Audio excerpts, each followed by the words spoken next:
Guys, we're here. We're sitting on the couch in the office, probably for the first time in weeks, months, decades. Back. Yeah, so obviously, so I guess we wrapped FinFest a couple weeks ago, 2023, year 3. For some of you, year 1, but stoked that we made it out alive. So yeah, I want to go around. I want to just hear everyone's thoughts of the festival, just from a broad perspective. Everyone kind of had a different role, as we know, like going through the weekend and in the lead up. But just give us like an overview of what your kind of takeaway was from the festival for this year, if you have point of reference from years past. Chris, what do you think? Like, what are your thoughts on it for the year? That is the best festival Jack's Beach has ever seen.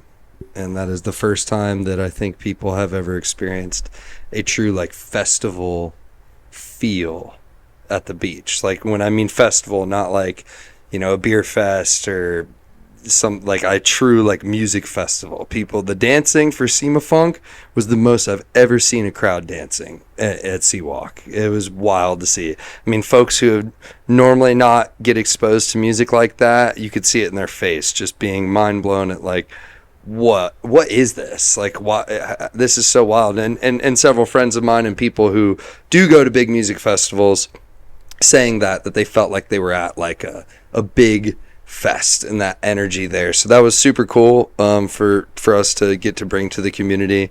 I'm very proud of that, and cheers to SEMA Funk for lighting the place on fire. Yeah, no kidding. I mean, that was something I think for those of us who had seen SEMA Funk before, we knew it was going to be great, but I don't think we realized to that capacity until they hit the stage, like the lights. Like, I mean, I've got goosebumps right now thinking about it. It was such a cool set, like truly so cool to have an entire 75-minute set in Spanish in Jacksonville Beach, and like the energy and the overall response that people gave is kind of like heartwarming for us, I think, and also a very like positive thing for at least in my perspective, like for our community. It's like we can have these like diverse cultural things that happen at the beach and for these beach festivals, and like all still come together around like the core of good music, which is what I think we all can say we love about what we do. But Trevor, your thoughts from our vendor sponsor bar ops perspective. What was your take for the year? Amazing festival for sure. Definitely the funnest festival I've ever attended or been a part of in Jacksonville. Like SEMA Funk, like you guys are saying, like the most insane set I've ever seen. I had never seen them before, so I had no sort of point of reference. Yeah. And when I entered the crowd to get some like point of view kind of shots for the social media, and the energy was insane. I was standing next to blow up versions of Patrick and SpongeBob, and they were just going wild. And shout out to those two. Yeah, and then walking over and going to Blue Jay and seeing Max Danger's set afterwards is just like, it was a full-on festival, and all the vendors were super, super excited to be there, and their setups were amazing, and food truck wise, they were all killing it. And yeah, I feel like we had a good spread of food this year too. Like everything from like, Lebanese cuisine, I think, and like Greek cuisine, all the way to our tots, tater tot truck that is just that the tot spot with our not so healthy indulgence. But it's fun to bring those different trucks to the beach as well and just see what we can do. It's vegan beignets. Lucas brought me vegan beignets at one point. Oh, really? Yeah, like fried. If those of you who don't know, beignet is a fried dough pastry. And how did that become vegan? I don't know, but I ate the heck out of it. Hell yeah. Drew, did you have any vendor food over the weekend? I skipped out on vendor food. No food for Drew. Just food entirely. I think I did. I did. I think one day I pretty much waited till the very last second to grab a bite. But day two had some great food from the local, so catering was on point as usual. What did you indulge in? Um, I know that I ate. I don't. I think we Oh, had you know like what? I had prime no, no, rib, no. I had salmon. tacos. Did they do tacos? I think they did tacos for lunch. Oh yeah, the shrimp Oh, so I tacos just for had. lunch. That's what it was. I had the shrimp tacos. I must have skipped dinner, so I had lunch. He was too busy munching down on Wi-Fi and point of sales. Drew obviously had nothing going on through the weekend. So I guess on that note, what did you do all weekend? You know, sat in your trailer, watched TV. Yeah, just football and Yeah. no music at all. No, I so yeah, I taking care of the bars and their point of sales was quite the undertaking, but it was really fun to step into a new role. Honestly, I can't say enough about our entire team. I think everybody, for the most part, stepped into fairly new roles, or at least took more ownership, I should say, of what they were doing. Um, the load in and build process was incredible. We were way ahead of schedule on so many different things. It made every other event feel it is like we felt so good out there. It was awesome to just kind of see our team really hit their stride.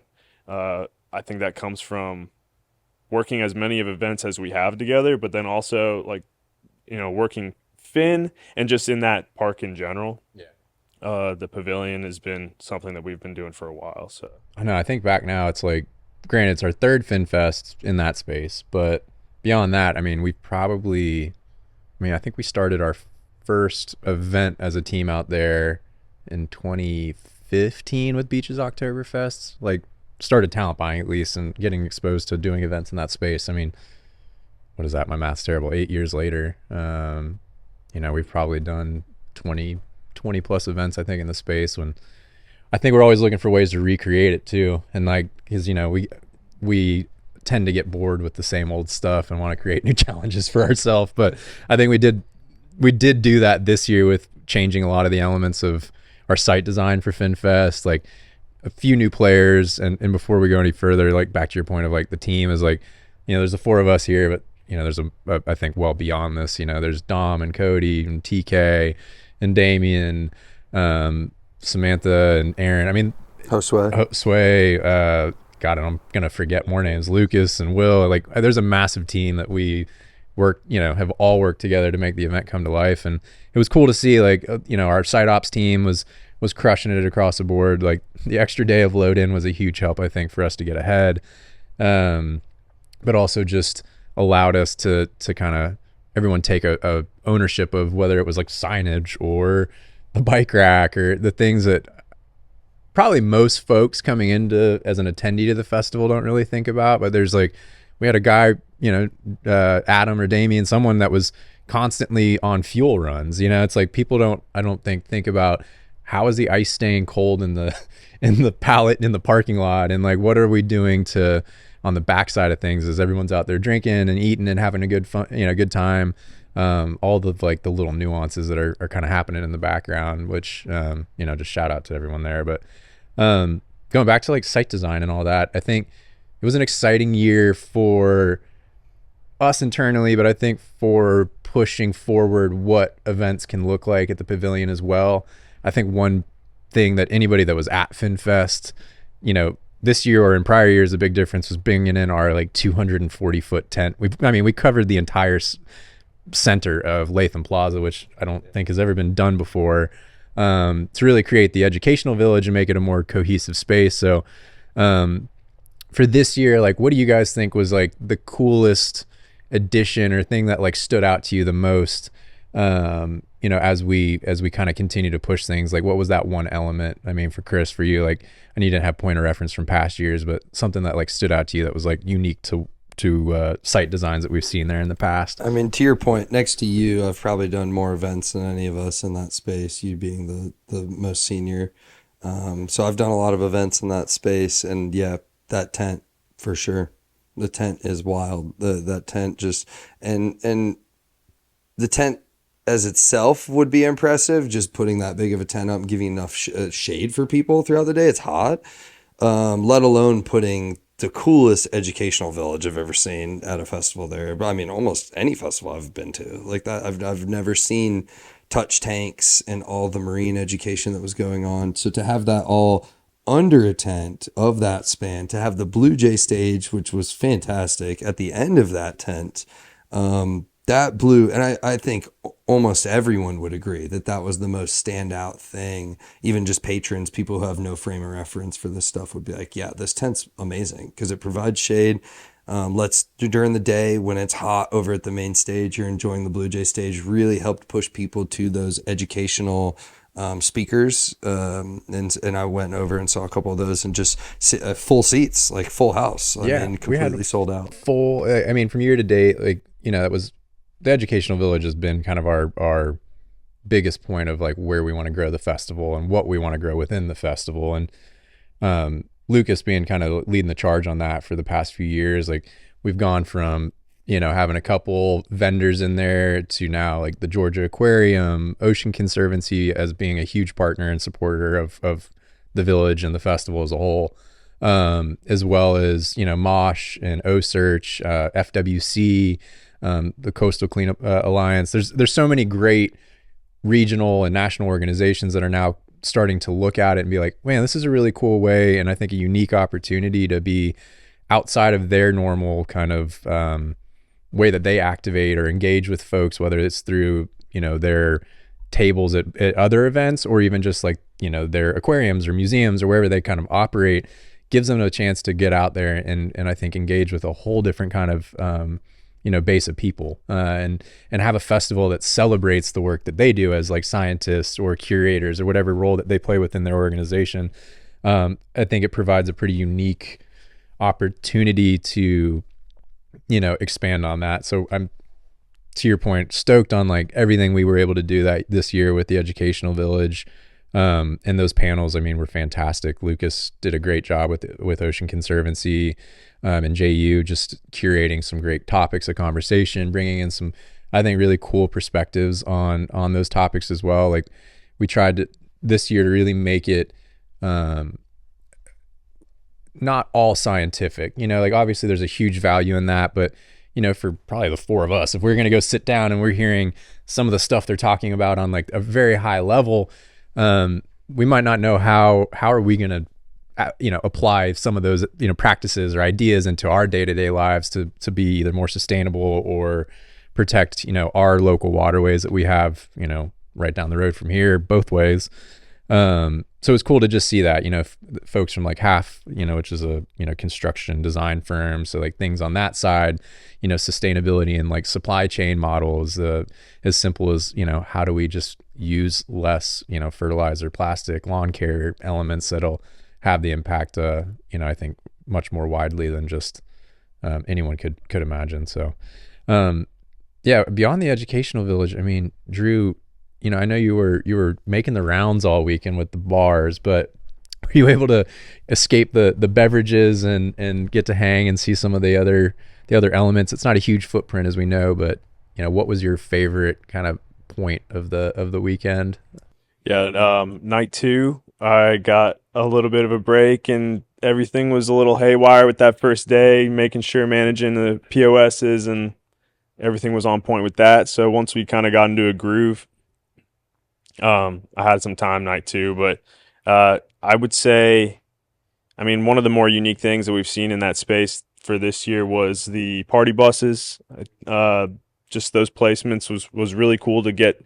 It's something that front of house position can be really difficult you have the pit in front of that, but then all that space behind it can be difficult to utilize from a audience perspective, and to give people the option and opportunity to kind of get above that and get a really cool vantage point.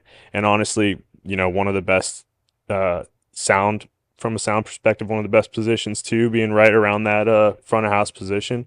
I thought that was probably one of my favorite things to see, just how that kind of got introduced. 100%. And then not to mention that you could see the ocean from Yeah, there. You're that like was you're my looking point. out front. Yeah. You know, it's like you're going You to can see the stage. beach. Yeah. You can watch the waves. It's an ocean education festival, so Yeah. it's like to see the water as you're watching the stage is just wild.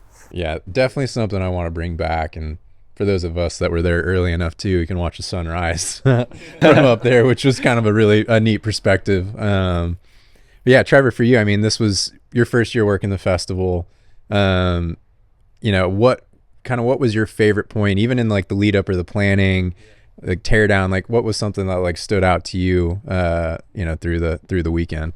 Yeah. So working the social media side of the festival, I got to see everything that goes into it promotional wise and how much just like positive feedback we're getting from like the community, and you going on the news to talk about the festival with OSearch and all the, you know, promotional accounts around Jacksonville helping us promote the event, posting about it, partnering with people to do giveaways.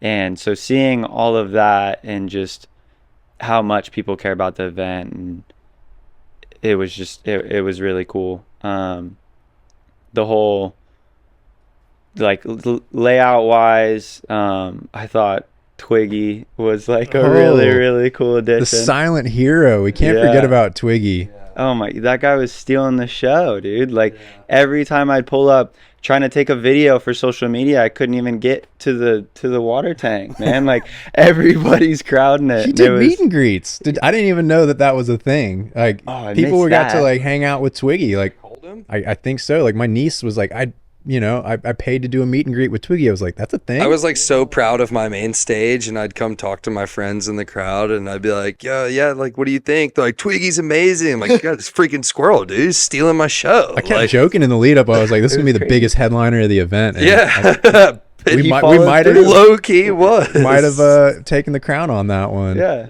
Every video, every photo that I see, it was fully crowded up. You knew he was about to perform because there was 100 people around the tank. Like, and I guess for those that probably weren't in attendance, Twiggy is a water skiing squirrel. Yeah. So just put a little point of reference there. Truly is one of the cooler things I've ever seen.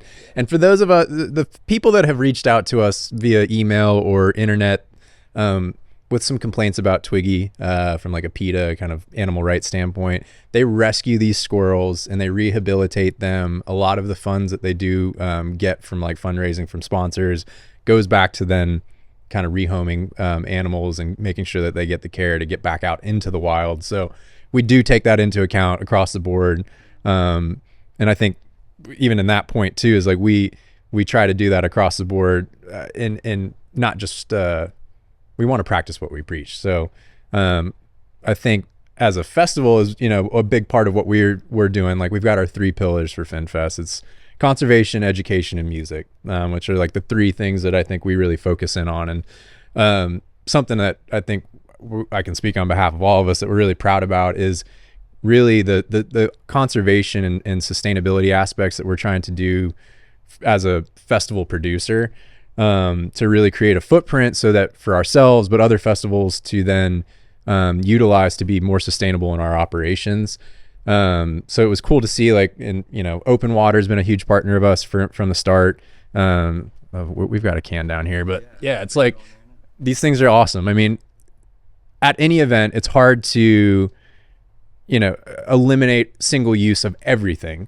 But we look at it as, hey, we've got a single use water bottle. It's got a screw top. It's aluminum. It's recyclable. And we provide these water refill stations to where folks hopefully can only just go buy one, which we were heavily encouraging everyone to do. It was hot this the weekend of the festival, but, and then we have our recycling station. So, those are just the simple things that we're trying to do. Eliminating single-use plastics, like working with the food vendors to say, hey, what are you guys using for your cutlery? Like, and kind of auditing everybody to make sure that they're being held accountable for, for those elements that help us contribute to being a little bit more focused on getting to a carbon neutral standpoint, which we're getting closer and closer.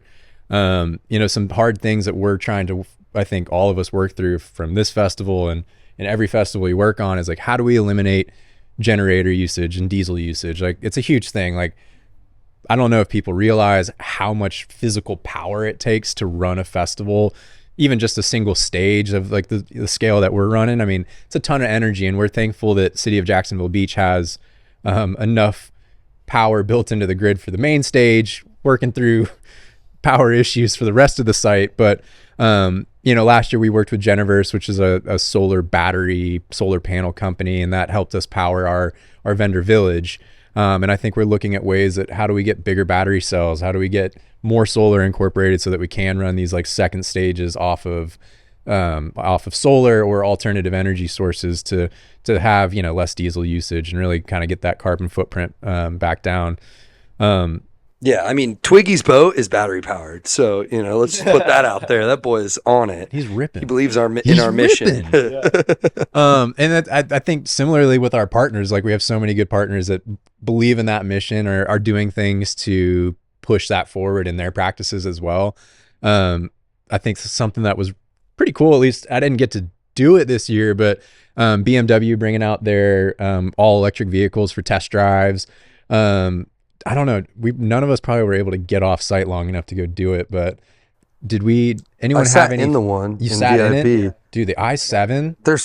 There's Android phones in the door. Those things are It's sick. amazing. It's like a futuristic rocket ship. Beautiful car. Beautiful car. Cool vehicles too, and like it was great just to have them out there. I know from the patrons that we talked to, like Chris, like you said, like the cars, the ride and drive was right in front of, kind of next to the stage, and those things were constantly moving, going in and out. So cool to just get those opportunities, I think, for our brand partners and sponsors to engage with folks that, have that already in mind of like, how can we be more sustainable? What can we do in our day to day? And, whether or not it's driving an electric vehicle, everyone's different on that, but I think it's at least a way to introduce folks to it, which was super cool. Yeah. Or we had a food truck, Saffron food truck.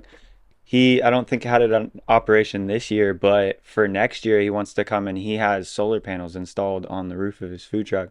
So he is fully off the grid when needed, and he'll come and not use the generator one bit, run his whole food truck and his whole process off of solar. So like super cool. Having people come in who have that ability, or like influencing people to do that. And that's, really I cool. think our goal is like, we don't, we've got 364 other days or 363 other days of the year that we're not doing the festival. And like, we want our impact to be, lasting a lot longer than just, hey, come out and think about it for these 2 days. I mean, I think truly our hope is that we can have impact on the people that attend, the vendors that we're working with, the food trucks. And it's cool to see that, like, whether or not that's from us, but people are at least starting to think about it a little bit more and implement it. So we had some other events going on as well, and in tandem with FinFest. So Thursday night we did 2 different parties, which I was surprised, honestly, that were super successful. We had our VIP kickoff event at the Spring Hill Suites, right there at the ocean, right by the Jax Beach Pier. I don't think any of us were able to attend, but Phil, shout out to Phil Jabornik, holding down the VIP check-in and everything for us. Had a great response, and like we're very surprised by just like people getting super amped up Thursday night before the festival, checking in, hanging out with Christian Powers, playing some music at the sandbar there. But also we had our conservation conversation, try and say that 10 times fast, conservation conversation, presented by the Ocean Conservancy at Blue Jay Listening Room. Trevor, I know you were there with me. Super unique and cool concept that I'm stoked on, like kind of pushing forward and doing more of next year. But like, what did you think about that conversation? That was nothing I could have expected, but no, it was, I knew, it was going to go towards the conservation conversation part of it, but to have Representative Jenkins come in and speak about the heritage side of Jacksonville, not just Jacksonville, but like Florida in general, was really eye-opening, and kind of brought everything in full picture, where we have JP Broker from Ocean Conservancy coming in talking about Florida waterways and what we can do to help keep them, environmentally just intact. Like, yeah, with everything going on, especially like he was highlighting his hometowns, red tide and the stuff that's just killing off. I mean, dude, I'm gonna butcher this stat, but like he's talked about all the manatees that were dying this year, and I was like, this is the saddest thing ever. Like if Yeah. we've all engaged with a sea cow at time or another, and they're like the most friendly big things floating around in the water, and Yeah. we're killing them all off. It's sad. Yeah.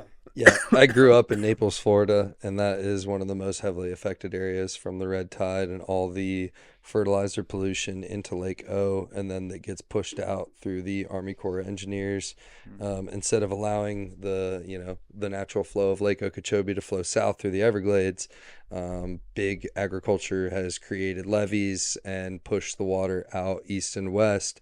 And when that water reaches the Gulf, it just destroys the ecosystem. To your point, sea cows, manatees, and then the red tide fish kills. I used to work on the beach in Naples, Florida, and I mean, it can be almost like apocalyptic, like at times. There's hundreds of thousands of dead fish on the beach. Could we debate it is apocalyptic? I mean, it is. We are literally destroying the world around us. So, yeah, so much of that conversation about clean water and seeing those things go down at the various events that we had, and the educational talks was so important and close to me because I've been a part and around that a lot, and it's not fun when you see it.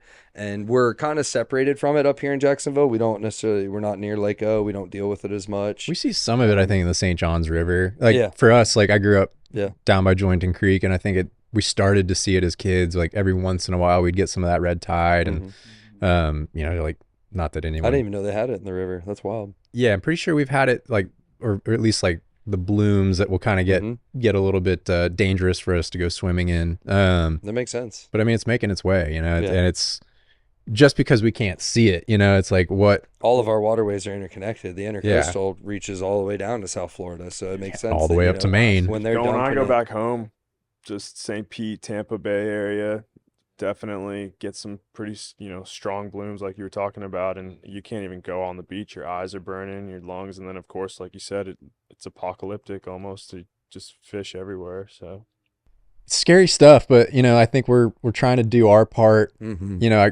From the start, from when we kind of thought about like why FinFest, like the kind of getting it off the ground, it was, I'm no scientist, I'm not an educator. Those are not any strong suit in my book, but we are good at one thing, and that is putting on events and bringing people together. So I think combining the stuff that we're passionate about, we work by the beach, right by the intercoastal, like water is kind of an integral part of, I think, who we are collectively. So as we were thinking about where we wanted to go and owning and operating our own event, this was kind of seemed like the natural fit. So stoked. It's like we've gotten through year 3 now. Like we're making some huge headway. Like going back to kind of like some of those cool moments of the festival. Like one that popped into my head was, we had a huge Jaguars home game that weekend. Didn't turn out quite as we hoped. Spoiler, but we were super thankful. Like the Jaguars Community Foundation got involved with supporting FinFest this year, and we got to a really cool moment where Chris they printed a custom jersey for Tank of Tank and the Bangas who closed out the festival Saturday night. But one of those cool moments was Chris surprising her on stage with that jersey. Tell us what that felt like. I mean, you're used to being in front of people, but you probably startled her a little bit. It was definitely pretty wild. We were trying to figure out how to pass it off and get her notice. I was working with her tour manager on site, on stage, physically trying to communicate to her like a heads up, and she unfortunately couldn't really get that across. She was very enthralled in her performance. She was very focused. We couldn't really get her attention, and there was a slow break and a moment in a song, and she just looked at me and said, "Go now, just go." And so I grab a mic and I walk out there, and I knew to at least say something on the mic so that it wasn't just like some stranger walking. She hears me talk, and I said, "Hey Tank, like sorry to interrupt you," and she's looking around like, "What is going on?" And she sees me walking over with this Jags jersey. And that was a very cool moment. I mean, for me, for the crowd, for the Jags, for Tank. She said we're the greatest team in the world, which, spoiler alert, we might not be. But, hey, we still got some weeks. We got some ground to cover, but well, don't call it a comeback. In our eyes, we are the greatest team in the world because we love Jacksonville and we love the Jaguars. But yeah, it was a really sweet moment to see her appreciation for it. She was very enthralled, and the crowd went wild. And then I had to give it to old Duval.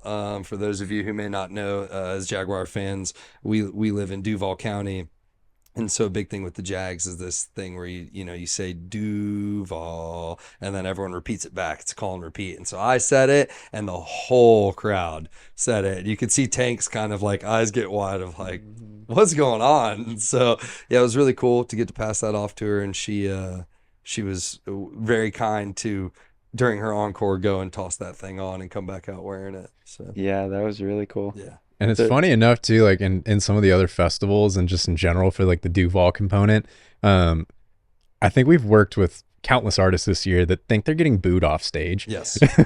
So we've Yes. created a sign and like a stipulation. I think like anytime like Drew's working in artist relations or Chris is on stage too, it's like, hey, they're saying Duval. They're not booing you, because it can be very deceiving. But glad we were able to get the message across before she thought she was getting booed off stage too. Good to give them the heads up, but it is pretty funny to see their face totally change when it happens in real time. I was working with an artist like 2 months ago or a month ago or something at a fest, and I let them know ahead of time, right as she was walking out on stage. I was like, oh yeah, by the way, if you really want to get the crowd hyped up, just say Duval. And she kind of was so confused. I was like, just trust me.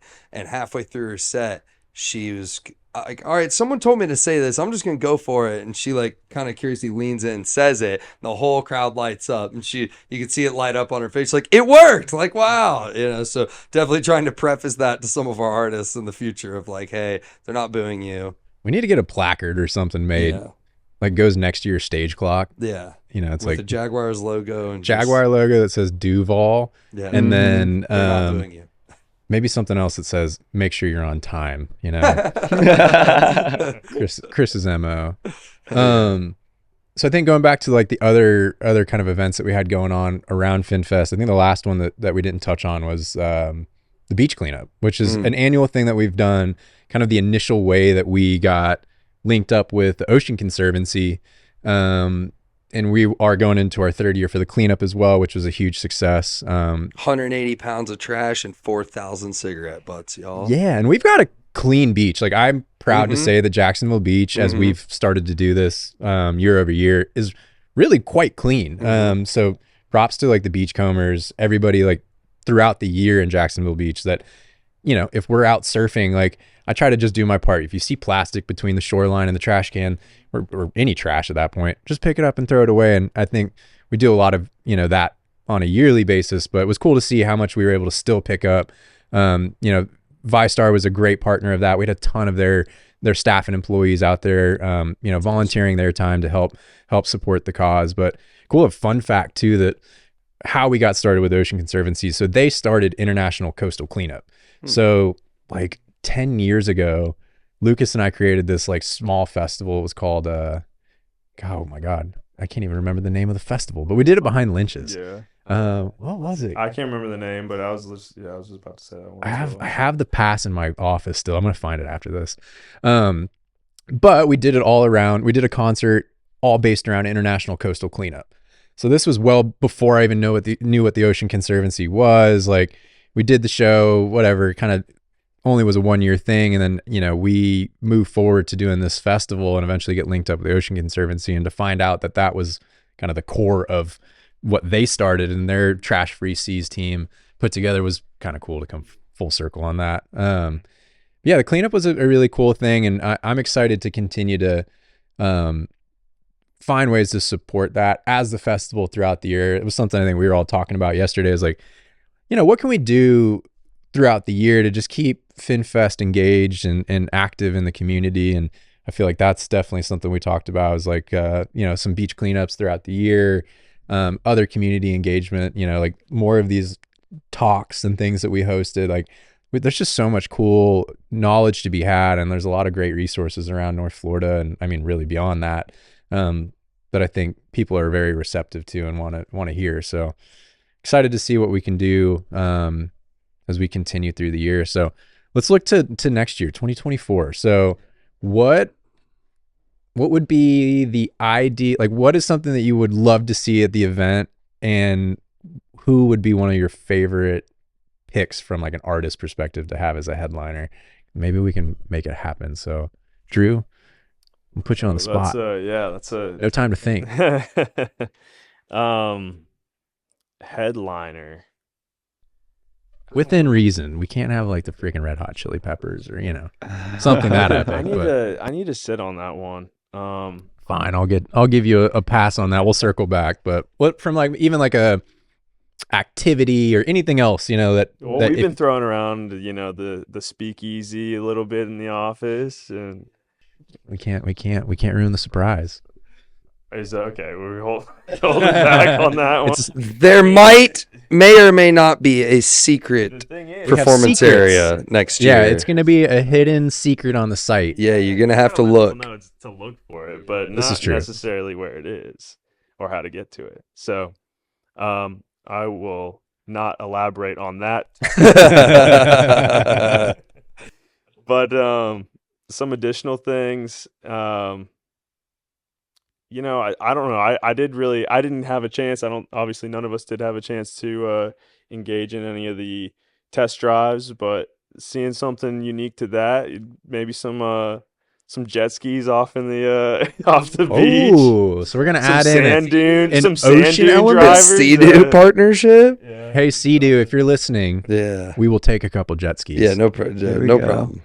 The lifeguards will really love us if we do that. Maybe some paddle boards, like boat. Yeah, we've cool. paddle boards would be A great. giant pool in the site or something like that. Yeah. And maybe we can have like a dive experience. I think that would be really That cool. would be Personally, I'm like, super my cool. dream is to like build out this giant like touch tank experience, kind of like if you were to go to the Georgia Aquarium and go swim with the rays and the sharks or something like that. I would love to just plop that down in the middle of the educational village and just be like, holy crap, they just put like a 100,000 gallon pool in here and there's live animals and it's like an aquarium experience that maybe we could leave up for even longer than just the festival, but one can dream.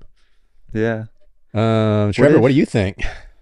I just had this idea pop in my head, and I know like the whole ride and drive is amazing, but for the people who are consuming alcohol during the event, you can't be driving a BMW on the streets, You can get but driven in one though. Ooh, that's cool. I was thinking otherwise a simulator could be kind of interesting.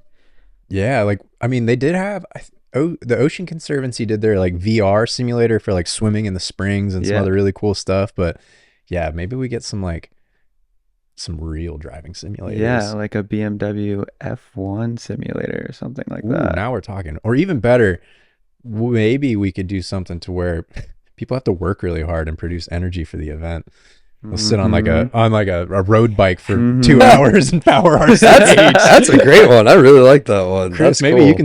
you can I'll power spearhead this that. whole thing. If there's a way to like Let's get all your activate the ultra marathon stage, friends. there you go, or like activate the stage earlier in the day, like we were trying to do, and turn it into some kind of Zumba cycle class where they're just like kinetic flooring, like and then store it for later. That's really for cool. the stage. I do like that. That would is an be idea cool. we want to get. Yeah, having people actively generate power for us to use. That's in our 5-year plan. We're just the technology is so expensive to actually capture the energy. So if anyone's out there listening and knows a great solution for how we can capture kinetic energy and has way more brain power than the four of us, let us know, because something we want to do and I feel like would be really cool for people. We get over 25,000 people over the course of the weekend. Like every person just spent like 5 minutes like jumping around or sitting on a stationary bike or walking on a treadmill, whatever it is that we can do to then capture that energy and capture that power. Like how cool would it be to say, hey, we just powered all of that performance based off of like people just being here. Like Be incredible. I don't know if that's like too Black Mirror or not, but I would love to see a boat on site and be used as like a party shack. Like have dude, a boat. we actually had that last year. Really? We had a See? I know. You missed out. I made your Whoops, dream. my bad, y'all. I made your dream come true.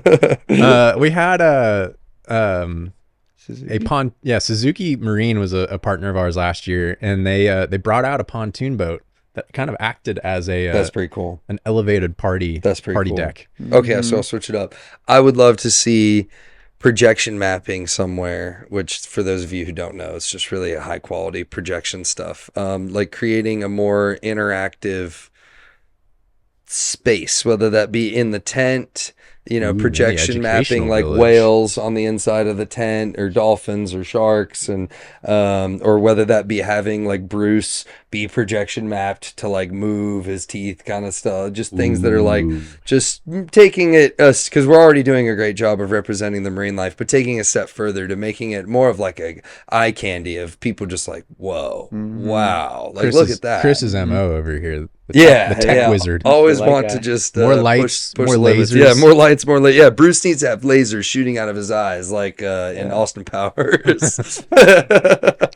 Yeah. To outer space. And then I mean, for a headliner, we've been tossing this name around for a little while. I do love like our reggae roots at the beach. Someone like a Steel Pulse or a Michael Franti.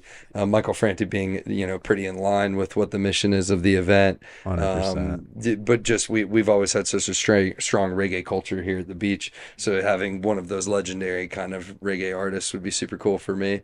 And I think it's doable. I agree. Steel Pulse will be sick. Yeah, we got to get them. cool. We got to get them. that'd be a cool one. I forgot my lineup edition is definitely going to be the local legends flip turn. Ooh. Oh yeah, I would, All right. I would love to see Yeah. them. Game on. Flip turn Game on, for flip sure. turn. They're the best. I mean, it's like super alliteration at that point. Florida Fin Fest at Flip. Yeah, Yeah. flip turn, Flip turn at Florida Fin Fest. Florida Fin Fest.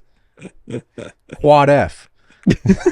And then we just have a 1-lane swimming pool, and everyone can make flip turns with flip turn. Yes. Now we're talking. All right, Drew, you had your time. Who do we got? I've been listening to some Teddy Swims lately. It's not necessarily what we typically have out, Hey, that's all right. but that'd be sick. Water swims like kind of ties in there a little bit. Yeah, I mean, unintentionally, We'll make him wear water wings during his set. but intentionally, year one, Blue Oyster Cult and Badfish. We Yeah. really tied it in. Yeah. Moon Taxi. No. Well, maybe there's some water on the moon. There's that's what we were going lakes and for. oceans on the moon. I own property on one of them. Chris is a lunar property owner at this point. It was $49.99. But I own That's a lake or an acre on the Lake of Serenity on the north side of the moon. So yeah, You bought that? yeah. That's This is I the don't know first how I've I ever think heard you of could this. do I that. don't know how I. Are you sure this Visit wasn't it. in a virtual reality? This Okay. was right after I supported a Nigerian princess. So I got who scammed. knows? I think I did this week too. Damn scammers. This is what having 2 kids and 0 sleep will do to you. Yeah. Yeah, I don't know. I didn't a headliner. I mean, Frank Moody personally is something I would love to do. Mm-hmm. We've I think attempted a few times at different festivals, but trying to get those UK folk over to Jack's Beach, Florida. So when you're listening to this podcast, come play our festivals. They're badass. Please. Yeah, I mean, a lot of exciting stuff. Great first year. See, this is what 0 sleep does. Great third year. We're still getting our estimates back, but I think we recycled more than we have in years past, which Nice. I think 22 we basically saved 2 full dumpsters worth of trash Oh wow. by the amount of recycling that we were able to put forth. And Wow. for clarity, that recycling is all aluminum and cardboard, like 100% getting recycled, not mixed and contaminated. Conex Recycling has been a huge partner and a supporter of us since year one on that front. So excited to get those statistics back. And from what it looked like this year, we had 25,000 in 22. I feel safe to say that we broke the 30,000 mark this year for 2023. And waiting on all those formal statistics to come back from the city, but excited to see what we can do in 24. Looking at ways that we can continue to kind of push the envelope a little bit with the city, and continue to prove that in operations that we're safe, effective, and efficient in every right, and don't cut corners in what we do in this festival, but anything that we produce or work on across the board, and want to continue to do something unique and cool for our community. Like, I think we didn't touch on it today, but we get to do events and work with artists like all over the world and do some really, really cool stuff and work with great people. But for us to be able to do a festival like this and continue to try and make it a world-class event, literally being a mile from our office and within a couple miles from, well, even less for Trevor, but from where we all live. 2 blocks. Yeah, 2 blocks away from Trevor. I mean, I think is a super, super special thing. And we've got a really, a great team, between us here, but everybody else, like we said at the beginning. And it's exciting to see the growth that is going to continue to happen in the market and beyond for our team. But yeah, cheers to you guys. Thanks for doing what you do and being who you are. You guys fucking rock. Cheers. Ice baths. That's what you need, Oh, dude. That's Dude, yeah. Let's talk about these ice baths. Cold plunge, Dude, we need a sponsor of for a cold next plunge. year. Yes. Who is Yeah. one of those companies? We need to shout them out. There's a bunch Say- of Dude, I them. just heard one on There's a bunch of podcast. them, I'll but have we to need look to into reach that. out. We should, Yeah, at this point, That's true. honestly. I mean, we could get them as a partner. I mean, there's probably a lot of It would be super cool to have that. So Trey brought up a great point. Our team has been using ice baths to recover from festivals, and throughout we've done a few festivals this month, and it is essential to our recovery and in the loadout process. We immediately load up a beer tub with ice, and everyone gets in. And I'll tell you right now, it changes everything. If you're hungover, if you're tired, if you're sore from a workout, if you just had a bad day, you get in freezing cold water.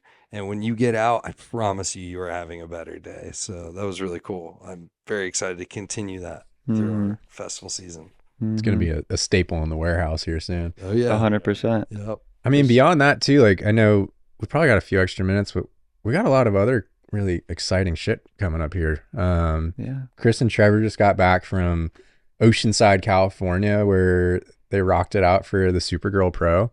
That is our 8th year? Yeah, it's really Which is kind of crazy. 8 years of doing the Supergirl Pro in Oceanside, and It's crazy. we're helping or had helped bring it here to Jacksonville Beach as well. Mhm.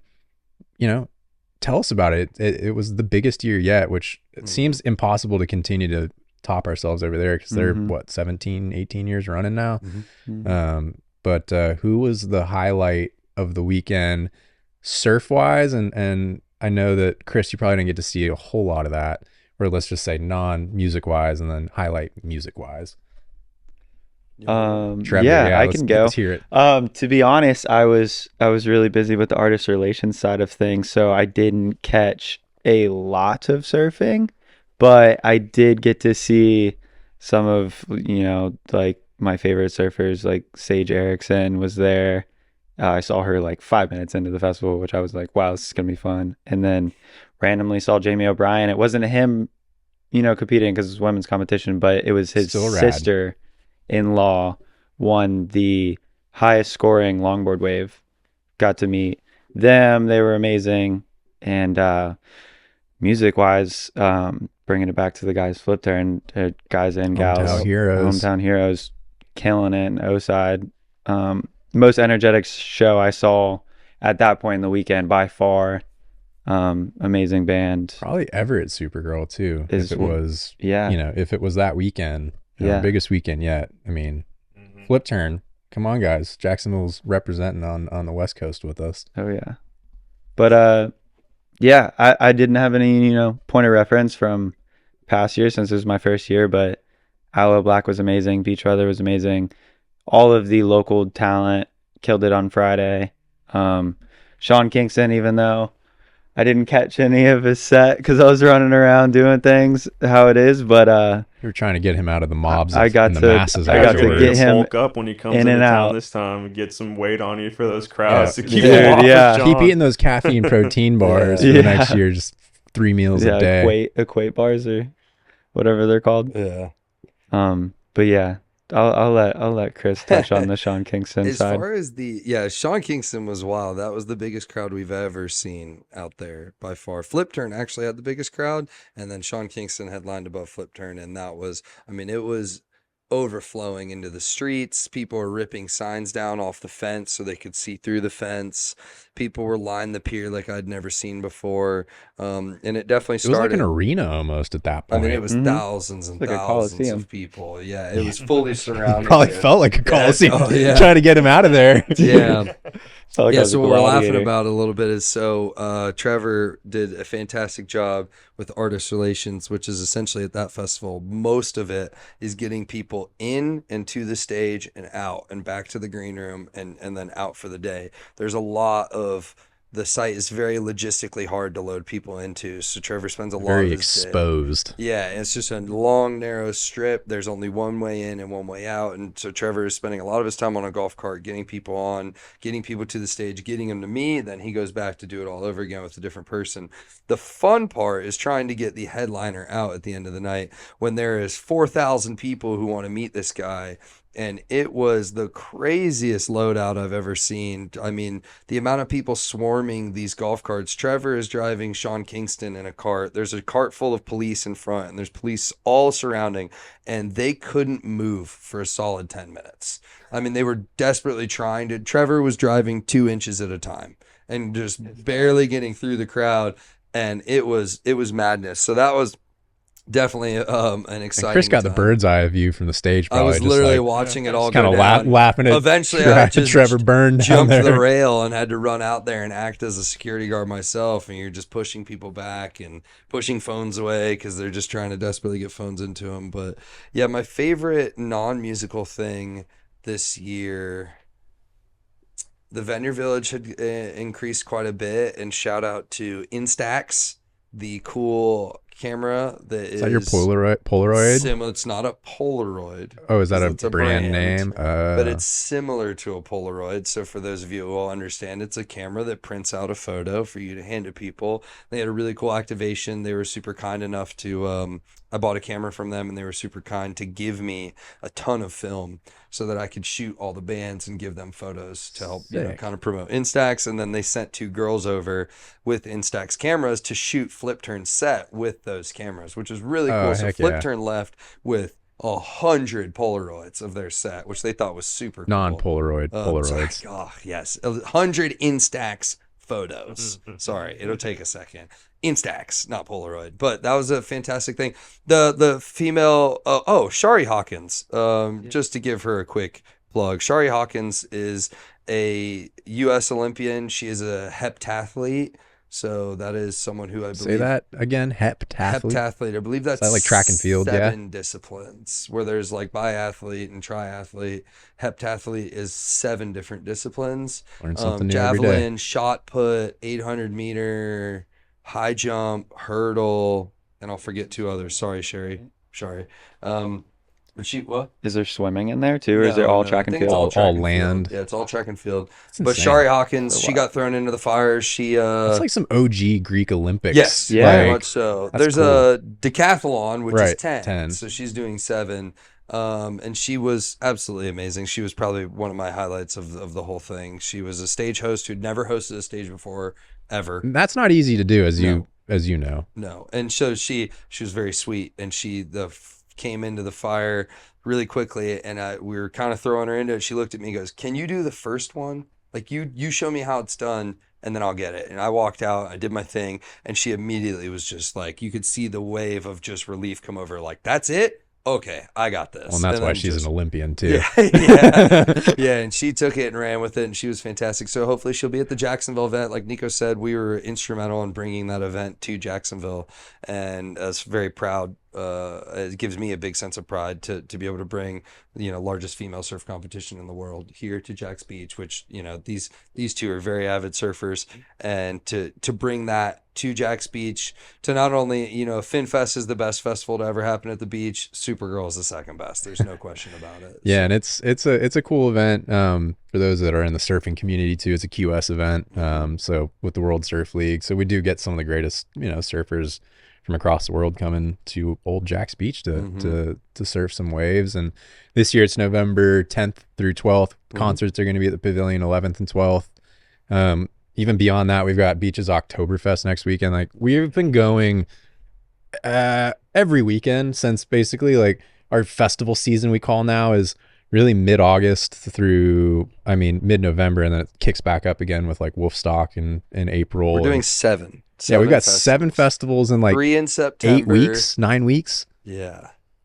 I don't know. 3 in September, 2 in October, and then 2 in November.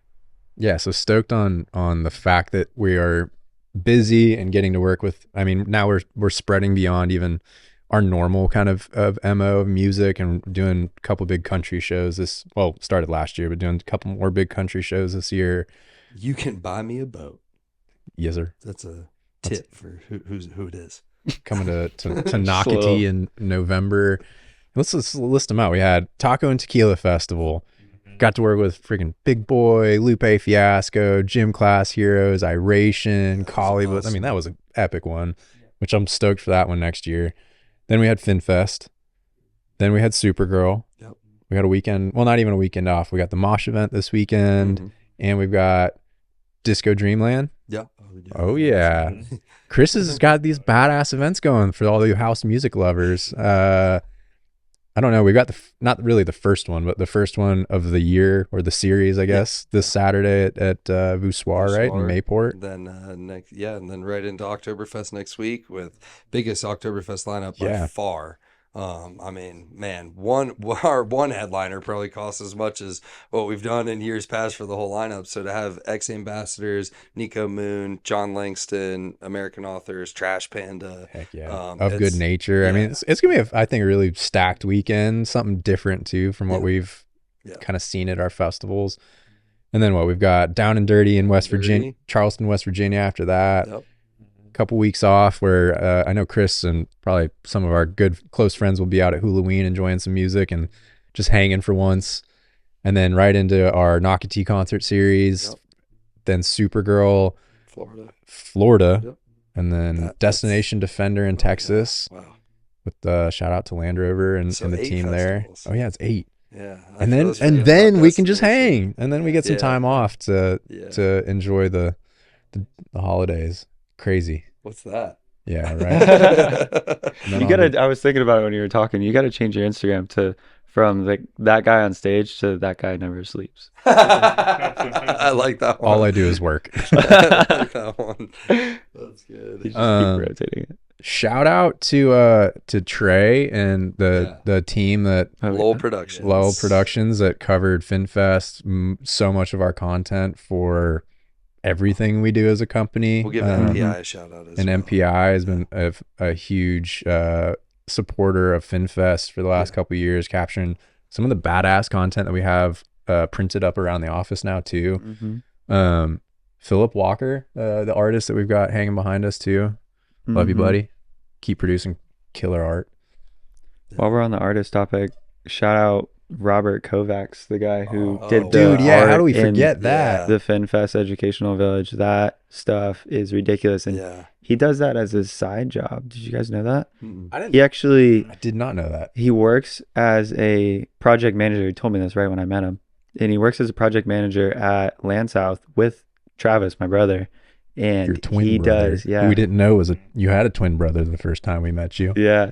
And he does that art on the side. Wow. How and when you say art, that thing is like good. a life-size shark made of pieces of wood like driftwood like this big. Insane. It's one of the coolest. Insane. Yeah. He had so much cool art out there. It was like his first event, and he was That's amazing. Floored with how it turned out. That's really cool. Incredible.